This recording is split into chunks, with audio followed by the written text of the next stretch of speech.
भारतीय प्रोपेगेंडे के खिलाफ पाकिस्तान की सिफारती मुहिम में तेजी आ रही है। एक तरफ जहां बिलावल भुट्टो जरदारी की क़यादत में पाकिस्तान का सिफारती वफ़द न्यूयॉर्क से वाशिंगटन पहुंच गया है, जहां पाकिस्तानी वफ़द की अमरीकी हुकूमत और थिंक टैंक से मुलाकातें मुतवक्के हैं, तो दूसरी तरफ खुद वज़ीर आज़म शहबाज शरीफ दोबारा सरगर्म हो रहे हैं और कल सऊदी अरब जा रहे हैं। आज मीडिया से बात करते हुए नायब वज़ीर आज़म और वज़ीर ख़ारजा इसहाक़ डार ने बताया कि कल वज़ीर आज़म शहबाज शरीफ की क़यादत में वफ़द 24 घंटे के लिए सऊदी अरब का दौरा करेगा और पाकिस्तान की हिमायत पर उनका शुक्रिया अदा करेगा। आप इतला के लिए कि हम कल केएस से कोई 24 घंटे के लिए विजिट कर रहे हैं। प्राइम मिनिस्टर साहब जाएंगे कल और मैं भी इंशाल्लाह उनके साथ जाऊंगा। तो कल हम उनका भी जो सपोर्ट है, जो उनकी सॉलिडारिटी है, वो हम उनका कल जाके शुक्रिया अदा करेंगे। लेकिन इसके थ्रू आउट वो हमारे साथ राब्ते में रहे हैं, प्रिंस फैसल खासकर। नायब वज़ीर आज़म और वज़ीर ख़ारजा इसहाक़ डार ने हालिया तनाज़े के दौरान ईरान के वज़ीर ख़ारजा अब्बास इराक़ची के भारत के दौरे का जिक्र करते हुए कहा कि भारत ने ईरानी वज़ीर ख़ारजा के साथ फेयर ट्रीटमेंट नहीं किया। भारतीय मीडिया ने भी उनके दौरे को मनफी तौर पर पेश किया, इसलिए वो अगले दिन सुबह ही वहाँ से चले गए। इस तमाम जो टेंशन या कॉन्फ्लिक्ट का जो पीरियड था उसके दौरान उनके वज़ीर ख़ारजा स्पेशली पाकिस्तान आए थे, अपना सैयद अब्बास इराक़ची, और यहाँ उन्होंने मीटिंग्स हमारे साथ की। फिर वो वापस तेहरान गए, वहाँ से फिर वो इंडिया गए। फिर इंडिया से मुझे उन्होंने फ़ोन किया और कहा, कुछ बातें कही, मैंने उनको उसका जवाब दिया। फिर उन्होंने कहा जी मैं दोबारा जाऊँगा, लेकिन वो इंडिया ने मेरा ख्याल है कि उनके साथ को फेयर ट्रीटमेंट नहीं की। वो अगले दिन फिर सुबह वो फिर वहाँ से चले गए। तो उनके जो लोकल मीडिया था उन्होंने काफ़ी मेरा ख्याल है उसको नेगेटिव वहाँ पोर्ट्रे किया उनके विज़िट को। पाकिस्तान की सिफारती मुहिम जारी है। कल बिलावल भुट्टो जरदारी की सरबराही में पाकिस्तानी वफ़द ने न्यूयॉर्क में अक़वाम मुत्तहिदा के सेक्रेटरी जनरल और सलामती काउंसिल के सदर से मुलाकातें की। सलामती काउंसिल के रुकन ममालिक और OIC के नुमाइंदों को ब्रीफिंग दी। अमरीका, चीन, रूस और फ्रांस के मंदूबीन से मुलाकातें की। साथ ही अक़वाम मुत्तहिदा में प्रेस ब्रीफिंग के दौरान बिलावल भुट्टो जरदारी ने पाक भारत बातचीत की अहमियत के हवाले से कहा कि अगर ISI और रॉ साथ बैठे हैं और मिलकर काम करें तो हम पाकिस्तान और भारत दोनों में दहशतगर्दी में नुमाया कमी देखेंगे। Ultimately, the fact of the matter is, above and beyond this accusation and counter-accusation and this finger-pointing, which actually will be more effective, would be if Pakistan and India were to work together to combat terrorism. I am completely confident that if ISI and RAW sat down and worked together to fight these forces, we would see a significant decrease in terrorism both within India and Pakistan. At the moment, Pakistan is willing to put all cards on the table. We're saying, let's talk about terrorism, let's talk about Kashmir, let's talk about water, let's make peace. We're not shying away from any investigation, in fact, despite having no legal obligation under international law. We presented ourselves for international accountability because of the confidence we had that our hands were clean. There's only one country that is running away from dialogue, running away from an investigation, refusing to accept international law, refusing to accept the UN charter. मगर सिर्फ पाकिस्तान ही नहीं बल्कि तकरीबन पूरी दुनिया भारत को यही मशवरा दे रही है कि भारत को पाकिस्तान के साथ बातचीत के रास्ते पर चलना चाहिए। यहाँ तक कि जो भारतीय सिफारती वफूद मुख्तलिफ ममालिक के दौरे कर रहे हैं उन्हें भी यही मशवरा मिल रहा है। भारतीय अरकान पार्लियामेंट पर मुश्तमिल सिफारती वफ्द के रुकन राजीव राय ने भारत वापसी पर कहा कि एक तजवीज़ जो हर मुल्क की तरफ से आ रही थी वो ये थी कि भारत को पाकिस्तान से बातचीत करनी चाहिए। कई देश की यात्रा पर गए, क्या वहां आप लोगों ने पोस्ट ऑपरेशन सिंदूर मैसेज दिया और जिन जिन कंट्री में आप गए उनका रिस्पांस कैसा था? हम लोग 5 देशों में गए थे, रसिया, स्लोवेनिया, ग्रीस, लातविया और स्पेन में। 5 जगह जो उनके पास मिस इन्फॉर्मेशन थी या सूचना नहीं थी, जो भी उनके डाउट्स थे हमने तर्कों के साथ और तथ्यों के साथ क्लियर किया। एक जो कॉमन सुझाव और नेचुरल है, स्वाभाविक है, हर जगह से आता था कि you should talk to Pakistan. साथ ही ट्रंप के सीज फायर से मुतालिक दावों पर वज़ीर आज़म मोदी की खामोशी को कांग्रेस उनके सरेंडर से ताबीर कर रही है और राहुल गांधी समेत कांग्रेस रहनुमा तंज करते हुए ये जुमला इस्तेमाल कर रहे हैं कि नरेंद्र सरेंडर। मगर इस तंजिया जुमले के इस्तेमाल पर बीजेपी रहनुमा और गोदी मीडिया के एंकर्स ने राहुल गांधी पर चढ़ाई कर दी और खुद ये भी इल्जाम लगा रहे हैं कि कांग्रेस के होते हुए भारत ने माजी में कब सरेंडर किया। बीजेपी रहनुमा रुकने पार्लियामेंट सुधांशु त्रिवेदी ने प्रेस कॉन्फ्रेंस करते हुए कहा कि राहुल गांधी ने ऐसा बयान दिया है जो पाकिस्तान ने भी नहीं दिया। क्या राहुल गांधी उनसे भी एक कदम आगे जाना चाह रहे हैं? राहुल गांधी की पार्टी और खानदान की तारीख हिंदुस्तान के सरेंडर से भरी पड़ी। मुझे इस बात पे आश्चर्य हो रहा है कि अभी तक कांग्रेस के नेता पाकिस्तानी मीडिया में सुर्खियां बटोरने में लगे हुए थे, पाकिस्तानी संसद में उनके बयान कोट किए जा रहे थे, परंतु पहली बार राहुल गांधी जी ने ऐसा बयान दिया है जो पाकिस्तान के सेना प्रमुख ने भी नहीं बोला कि भारत ने सरेंडर किया है। तो मैं पूछना चाहता हूं, क्या आप उन नेताओं से एक कदम आगे जाना चाह रहे हैं? तो राहुल गांधी जी, आप, आपकी पार्टी और आपके खानदान के कारनामे आजाद हिंदुस्तान के कैलेंडरों में सरेंडर से भरे पड़े। राहुल गांधी जी किसी के आगे सरेंडर कर दें, कांग्रेस ने किया होगा, मगर भारत किसी के आगे सरेंडर नहीं हो सकता। इसी तरह बीजेपी की मध्य प्रदेश हुकूमत के वजीर आला मोहन यादव ने राहुल गांधी से माफी मांगने का मुतालबा करते हुए कहा कि राहुल गांधी अभी तक मैच्योर नहीं हुए। प्रधानमंत्री के लिए जो उनने शब्द बोले हैं और जिस ढंग से ट्रम्प की बात की है, ये उनका एक तरह से हल्कापन सबके सामने आता है। राहुल को माफी मांगना चाहिए। इसीलिए तो फिर पप्पू कहते हैं, उनके अपने व्यवहार के जो भाव है वो भाव ही बताते हैं कि वो अभी कब मैच्योर होंगे, कब परिपक्व होंगे। वैसे उनके साथ वाले जो ताली बजाते इस बात के लिए बड़े दुर्भाग्य के साथ कहना पड़ रहा है, कांग्रेस इसकी कीमत चुकाएगी। मगर सिर्फ बीजेपी ही नहीं बल्कि गोदी मीडिया भी राहुल गांधी पर तनकीद करते हुए वजीर आजम मोदी के दिफा में सामने आ रहा है।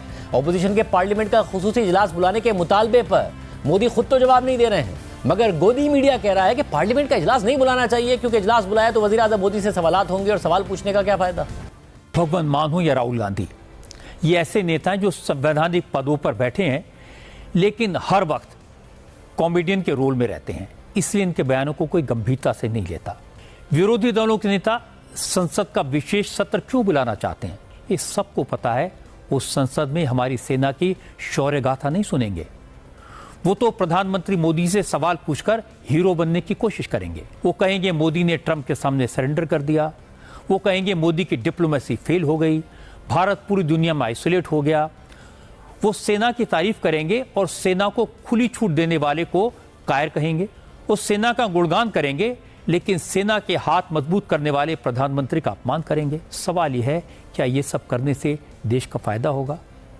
क्या ये सब कहने से हमारी फौज का हौसला बढ़ेगा, या इससे सिर्फ उन नेताओं की ईगो सेटिस्फाई होगी जो मोदी से परेशान है?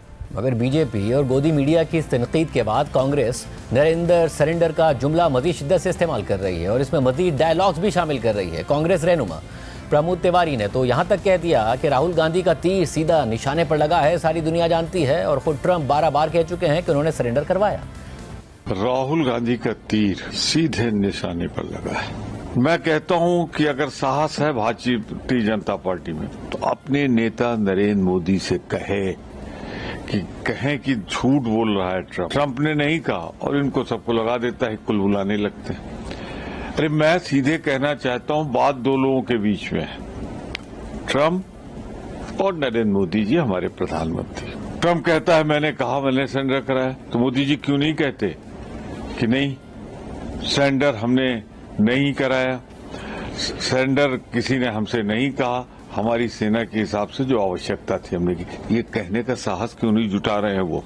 साथ ही कांग्रेस के मरकजी रहनुमा पवन खेरा ने बीजेपी हुकूमत पर तनकीद करते हुए कहा कि 11 साल से अपने हीरो की फिल्म बना रहे थे, मुकद्दर का सिकंदर, मगर जब फिल्म बन गई तो वो निकल आई नरेंद्र का सरेंडर। 11 साल से एक पिक्चर बना रहे थे अपने हीरो, मुकद्दर का सिकंदर। पिक्चर बन गई, पिक्चर बनने के बाद जब निकल कर आई वो निकली नरेंद्र का सरेंडर। मुकद्दर का सिकंदर तो पता नहीं कहां गया। पिछले 22 दिनों में अमेरिकी राष्ट्रपति 11-12 बार, अब तो हमने गिनना बंद कर दिया, लेकिन 11 बार से भी ऊपर, 1 दर्जन समझ लीजिए, बार कह चुके हैं कि मैंने व्यापार की धमकी देकर सीज फायर करवाया। ये नहीं बोला उन्होंने कि मैंने प्यार से बोला, प्यार की भाषा इस्तेमाल की और व्यापार की भाषा इस्तेमाल की। मोदी जी का किसी ने अगर जवाब सुना हो तो बता दीजिए। कहीं आपने, आजकल तो बड़ा रोड शो कर रहे हैं अपनी नसें दिखते हुए, सिंदूर सिंदूर सिंदूर, कहीं आपको दिखा हो नरेंद्र मोदी ने कहीं जवाब दिया हो डोनाल्ड ट्रंप को? आंख उठाकर नहीं सुनाई देगा आपको। क्यों? क्योंकि नाम नरेंद्र, काम सरेंडर। कांग्रेस की इस तनकीद को बीजेपी हुकूमत हुब्बुल वतनी से जोड़ रही है, मगर खुद भारत में ऑपरेशन सिंदूर को लेकर भी बीजेपी ने हिंदू मुस्लिम तकसीम की सियासत शुरू कर दी है।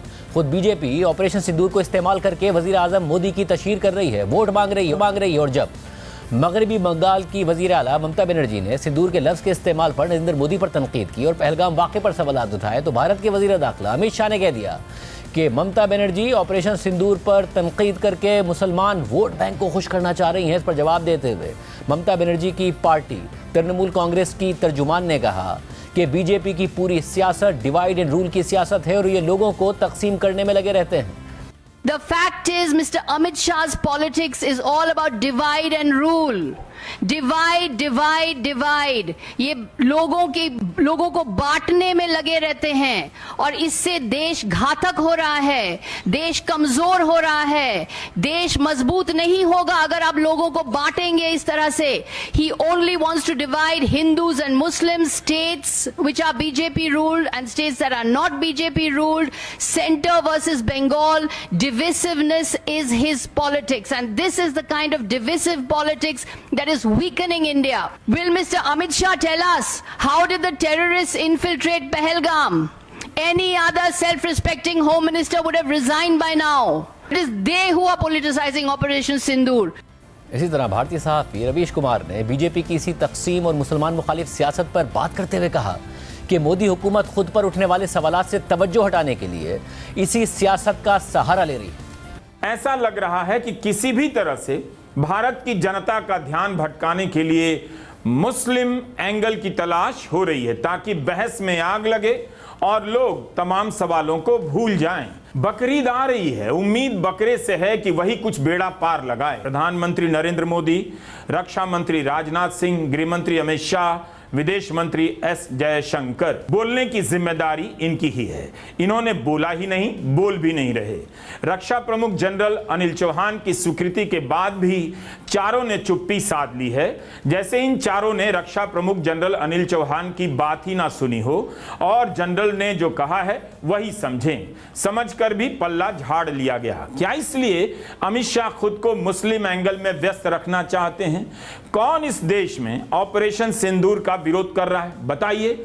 फिर क्यों उन्होंने कहा कि मुसलमानों को खुश करने के लिए ऑपरेशन सिंदूर का विरोध किया जा रहा है? अंत में सबसे बड़ी बात, मुस्लिम वोट बैंक को खुश करने के लिए ममता दीदी आपने ऑपरेशन सिंदूर का भी विरोध किया।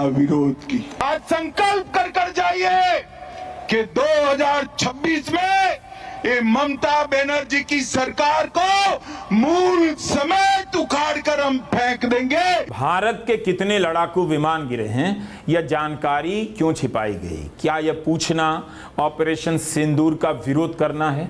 रक्षा प्रमुख चौहान ने आधी बात बताई है और जनता बाकी बात पूछेगी। और अमित शाह बंगाल जाकर कहते हैं ममता बनर्जी ऑपरेशन सिंदूर का विरोध करती हैं ताकि मुसलमान खुश रहें। अमित शाह यह क्यों भूल गए कि वडोदरा में कर्नल सोफिया कुरैशी के परिवार को फोन कर बुलाया गया ताकि परिवार के लोग प्रधानमंत्री पर फूल बरसा सकें? किसी भी तरह से इस तरह से सेना के परिवार को बुलाया जाना गलत था। ऑपरेशन सिंदूर में बिहार के सब इंस्पेक्टर मोहम्मद इम्तियाज, हिमाचल प्रदेश के दिलावर खान, बंगाल के ही झंटू अली शेख शहीद हुए हैं। आप कुछ भी ना करें तो हर दिन मुस्लिम एंगल ठेला ही जाएगा ताकि आप लगातार उसी दिशा में सोचते रहें और देश के सामने जो बड़े सवाल हैं उन पर लौट कर ना आए। जबकि कांग्रेस ने अमित शाह के भारतीय मुसलमानों से मुतालिक मुतनाज़ बयान पर तनकीद करते हुए कहा है कि जब आप मुल्क के अंदर मुसलमानों को ऑपरेशन सिंदूर के मुखालिफ करार देंगे और बाहर जाकर पाकिस्तान के खिलाफ बात करेंगे तो कौन भारत की बात सुनेगा? We have members of parliament going around all the world talking about the case against Pakistan, and it's a united front. We have the Home Minister goes to West Bengal and says Muslims are not happy with Operation Sindoor because it's against Pakistan. Can you imagine this? So on one side, Muslims have a problem, exact words are Muslims have a problem with Operation Sindoor conducted by the Indian Army against Pakistan. Now there you're going out and saying this. Inside India, you're saying this on a public platform where news organizations around the world can pick it up and then say, who's going to listen to India? Because they're a divided house, they're insulting, they're talking against Muslims there, and on the outside they're coming and talking against Pakistan. Nobody will believe us because the Home Minister of this country should stop doing this divided politics. It's very, very pertinent. साथ ही भारतीय सिफारती वफूद पर भारत में तनकीद भी हो रही है कि सिफारती वफूद को जिस काम के लिए भेजा गया था उसमें तो वो कोई खास कामयाबी हासिल नहीं कर सके हैं। भारत में जो सवालात उठ रहे हैं कि जिन्होंने पहलगाम वाक़या किया उनको तो अभी तक पकड़ा नहीं जा सका है, लोग मारे गए हैं, लेकिन जो वफूद भेजे वो टैक्स पेयर के पैसे पर मजे कर रहे हैं। माने तू या माने ना।